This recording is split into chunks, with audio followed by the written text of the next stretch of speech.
Pak Kapolres Sleman, sejak kapan jadi Kapolres Anda? Dihidupin, Pak. Ya. Januari tahun lalu, Bapak. 1 tahun ya.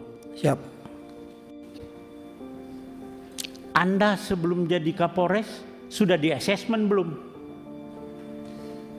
Siap, izin kami pada saat Kapolres masih AKBP juga sudah asesmen, Bapak. Sudah. Sudah baca belum KUHP dan KUHAP baru?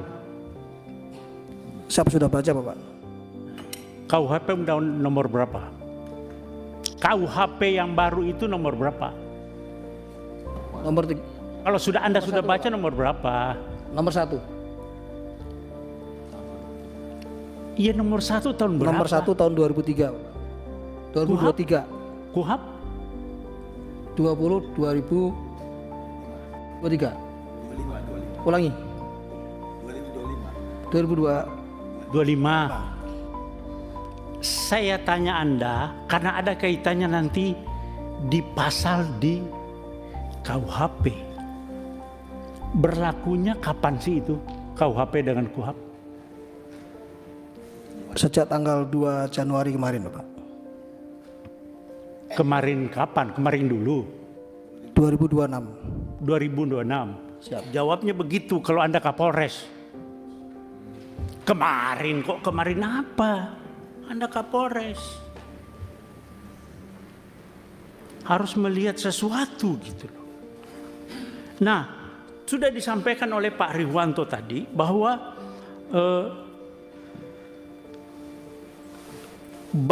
Pak Kapolres sudah baca pasal 34 KUHP. Sudah baca? Enggak. Ada di situ itu permasalahannya, Pak. Belum baca. Pasal 34 KUHP yang undang-undang nomor 20 tahun 2000 nomor 1 tahun 2023. Pasal 34 bawa enggak? Siap, terkait restoratif justice, Bapak. Bukan, pasal 34 KUHP. Anda itu datang ke sini tentang masalah pasal-pasal, tapi Anda tidak bawa KUHP. Kalau enggak saya pinjamkan, saya bawa nih. Bawa, Pak. Pasal 34. Saya baca.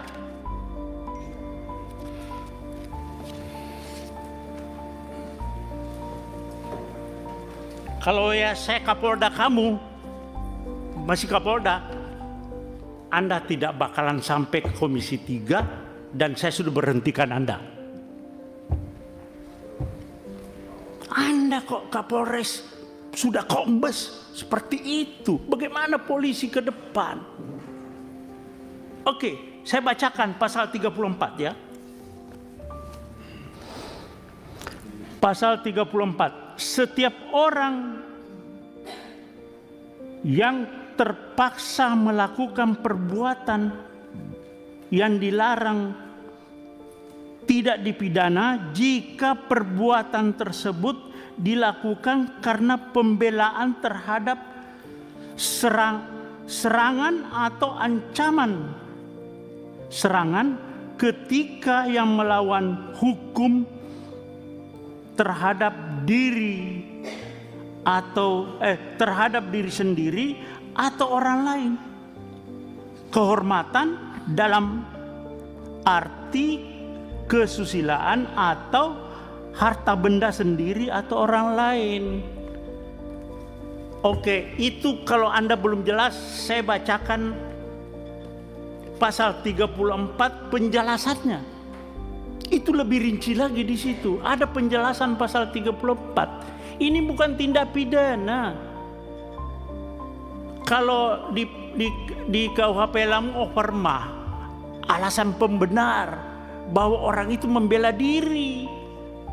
Membela diri, bukan undang-undang lalu lintas. Anda salah menerapkan hukum. Jaksa lagi P21 juga. Anda koordinasi yang gak benar itu. Polres dengan kejaksaan. Anda koordinasi tapi salah. Bagaimana? Jadi maksud saya begini Pak Kapolres dan Pak Kajari, ini bukan RJ, bukan RJ. Tidak ada tindak pidana di sini. Sependapat dalam tidak ada tindak pidana. Orang yang Bapak tahu, Bapak ngomong di televisi saya lihat Pak Kapolres itu, oh dia melakukan pembelaan yang tidak melakukan tindakan tidak seimbang. Bapak tahu apa yang jambret itu tidak ada istilah di KUHP. Itu adalah pencurian dengan kekerasan. Bukan 36, bukan pencurian biasa, bukan pencurian pemberatan, tapi pencurian dengan kekerasan. Curas itu Pak, curas itu begal. Dia bawa celurit, bawa senjata tajam, bawa apa segala, bisa bawa senjata api. Nah, ketika orang itu, ini bahaya Pak. Nah, Anda bilang tidak seimbang, dikejar oleh suaminya, korban. Orang sipil Pak, tidak punya apa-apa. Orang sipil nggak punya apa-apa itu, nggak punya, tidak dipersenjatai. Jadi itu bukan tidak seimbang. Memang justru yang tidak seimbangnya itu orang sipil Pak yang mengejar pelaku curas. Bagaimana Bapak bilang tidak seimbang?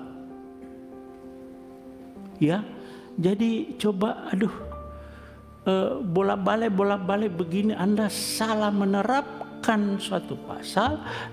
Jadi tindak pidananya adalah curas, ya, pencurian dengan kekerasan. Tersangkanya meninggal dunia, ya selesai SP3. Itu loh Pak Kajari juga. Nah kalau Bapak pakai RJ lagi Pak Kajari, tuntutannya apa sih? Mereka kan pasti ada tuntutan Pak kepada korban ini. Di media sosial juga Pak Kapolres banyak itu di media sosial. Seandainya yang mengejar itu polisi, terus yang meninggal, apakah polisi dipidanakan juga?